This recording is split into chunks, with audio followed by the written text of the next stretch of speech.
श्री हरिवंश। संपूर्ण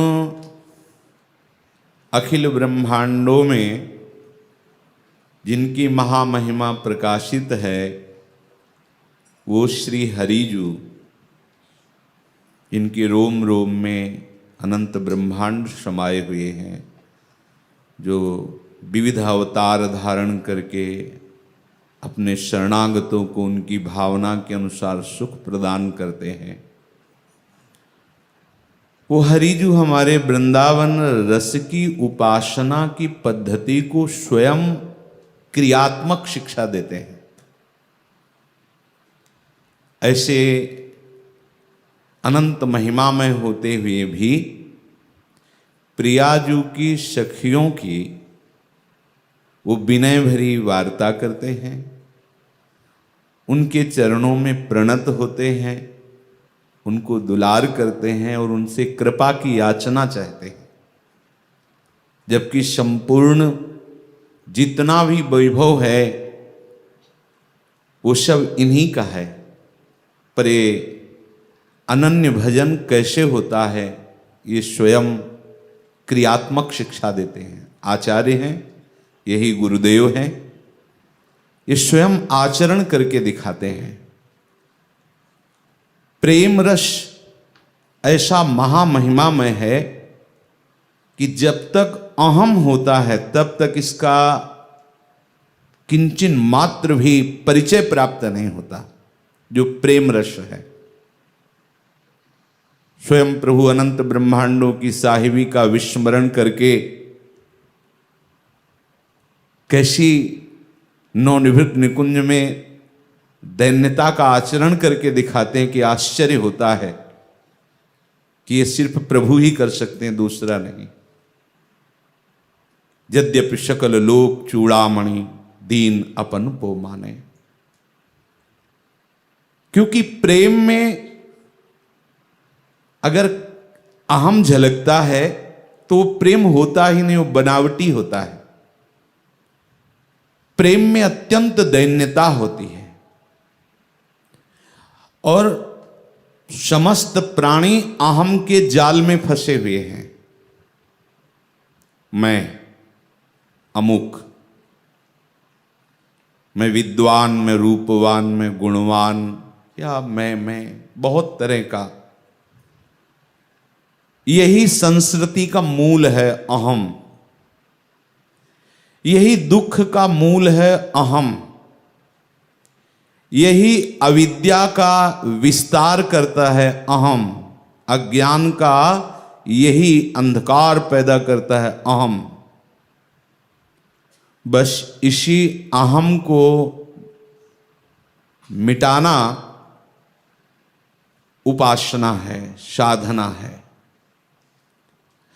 जब हम भक्तों का संग ना करके और कोई भी साधना करते हैं तो ये धीरे से अहम वहां से भी पुष्ट होने लगता है। कोई भी साधना जहां थोड़ा सा भी कर्तृत्वाभिमान आया, अहम पुष्ट हुआ कि सत्य वस्तु का दर्शन होना बहुत दूर हो जाता है। जो सत्य वस्तु है वो ढक जाती है। ये अहम केवल एक ही जगह नष्ट होता है, भक्तों के संग से, दूसरा कोई उपाय नहीं। जो भगवत प्रेम में उन्मत्त महापुरुष हैं, उनका जब हमें सानिध्य प्राप्त होता है तो सीधे उनकी कृपा का इस अहम पर प्रहार होता है और अहम गलित हो जाता है भक्त संग से। दूसरा उपाय नहीं। दूसरा कुछ भी करेंगे तो ये अपना पोषण करने लगेगा, अहम का पोषण होने लगेगा।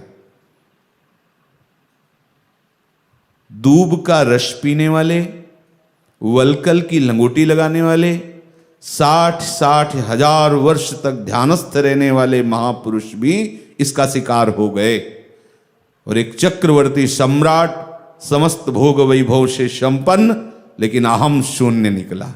अम्बरीश जी, दुर्वासा जी, दोनों का जीवन बिल्कुल उल्टा है। एक महान त्यागी तपस्वी और एक दिखाई दे रहा है महान रागी और गृहस्थ इस धर्म से युक्त, लेकिन एक अहम शून्य ने, बिल्कुल अहम शून्य श्री अम्बरीश जी महाराज, और एक में कहीं ना कहीं तप का बल अहम जागृत है, तभी तो शाप आदि देने की भावना बनती जब अपने में कुछ होता है। ये प्रेम अत्यंत दैन्यता से ही प्राप्त होता है और इसमें सबसे बाधक है अहम। संस्कृति मूल शूल प्रद नाना, सकल शोक दायक अभिमाना। तो इस अभिमान रोग को दूर करने का सहज उपाय है तिनकी संगति रहित जाति कुल मद सब नंशय।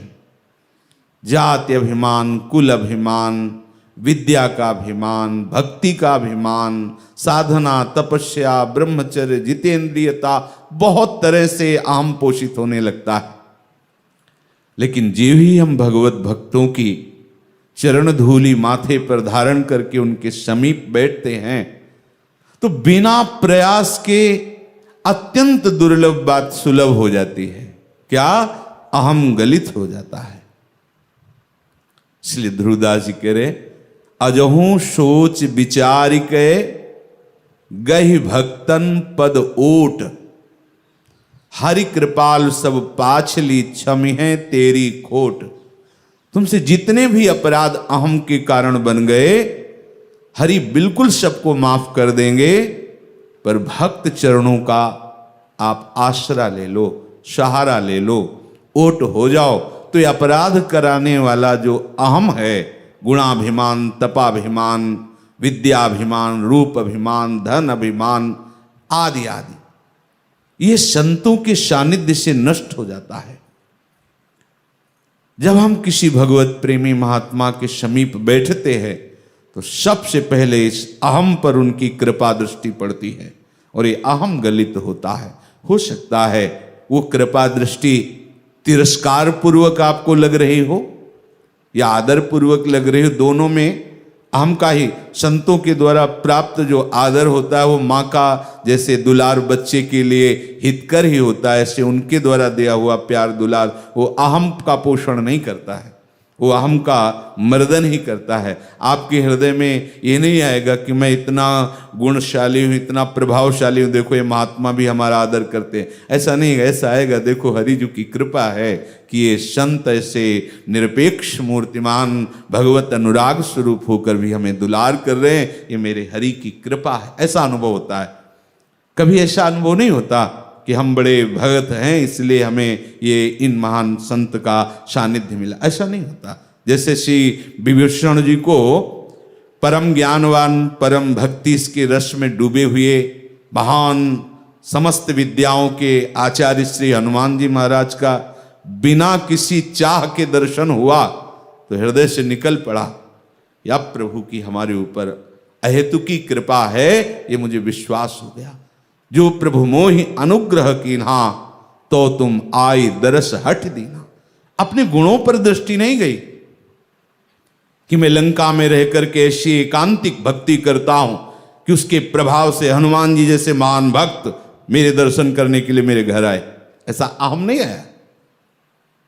उन्होंने कहा आज मुझे भरोसा हो गया कि प्रभु श्री राम मुझे प्यार करते हैं, अब मुझे भाव भरोसा हनुमंता, बिनु हरि कृपा मिले नहीं संता। अगर संत हमें दुलार भी करते हैं तो हमें कृपा का अनुभव होता है, और कहीं वो अनादर रूपी दवा दे दे तब तो निश्चित निश्चित परम कल्याण हो जाता है, निश्चित अहम दूषित हो जाता है। तो हम कहाँ संतों की खोज करें, कैसे संत आराधना करें? तो हमारे ये बड़े बड़े जो रसिक महापुरुष जन हुए हैं, इन्होंने नामावली भक्तों की रची है। हम उन भक्तों का स्मरण करें, उनके नाम का कीर्तन करें, उनके चरित्रों का गायन श्रवण करें, तो उनका सानिध्य से जो फल हमें प्राप्त होता है, अहम का मर्दन और भक्ति का घनीभूत हो जाना, भक्त सरस भक्ति का हृदय में प्रकाश हो जाना, ये हो जाता है। हरि को निज यस ते अधिक भक्तन यस पर प्यार, ताते यह माला रची करि ध्रुव कंठ सिंगार। भक्तन की नामावली जो करी है चितलाए, ताके भक्ति बढ़े घनी अरु हरि होई सहाय। अद्भुत प्रभाव भक्तों की नामावली का है। जब कोई भक्त नामावली का गायन करता है तो हरिजू बहुत प्रसन्न होते हैं, और जिन जिन भक्तों का हम नाम पुकारते हैं उन सब की कृपा दृष्टि प्राप्त होती है। इसीलिए लिखा है कि घनीभूत भक्ति, हमारी भक्ति में जो पुलाई है वो स्वसुख वांछा है। कोई भी सुख भोगने की इच्छा रखना ये भक्ति की पुलाई है, और घनीभूत भक्ति का स्वरूप है कोई भी आकांक्षा स्वयं सुख की न रह जाना, आराध्य देव के सुख में ही सुखी रहना।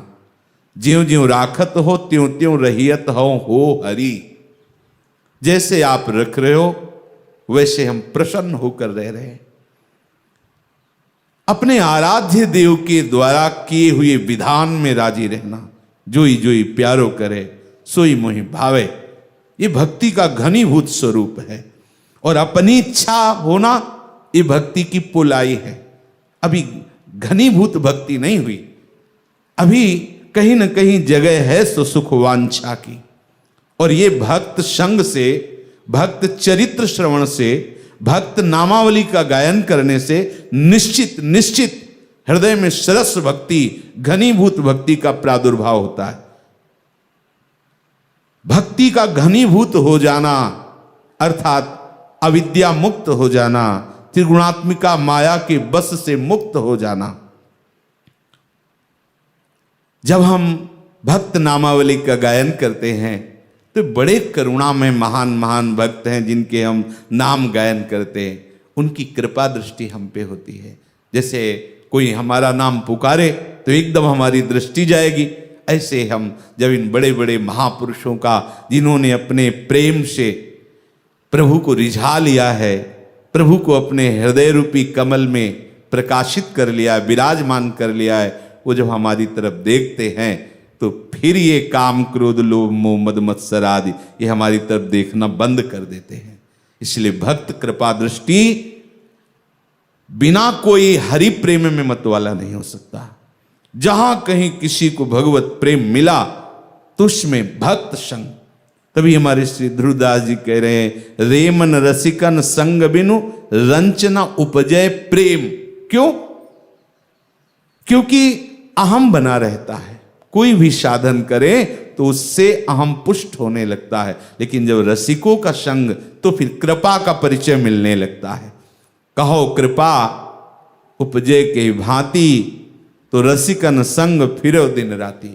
जो रात दिन रसिक महापुरुषों के आदेशानुसार चलते हैं, कोई भी स्वेच्छाचरण मनमानी आचरण नहीं करते हैं, वो रात दिन मानो रसिक महापुरुषों का संग करते हैं। और जो रसिक महापुरुषों के संग से युक्त मन वाले हैं वो सदैव कृपा रस में ही अवगाहन करते हैं, वो कभी अहम धर्म से युक्त नहीं होते। इसलिए ये जो भक्त नामावली अपने लोग गायन करते हैं, ये बहुत बड़ी कृपा है जो इतने भक्तों का एक साथ स्मरण करते हैं। हम भाव से भक्त नामावली का गायन करें। हम सो इन साधुन सौंपन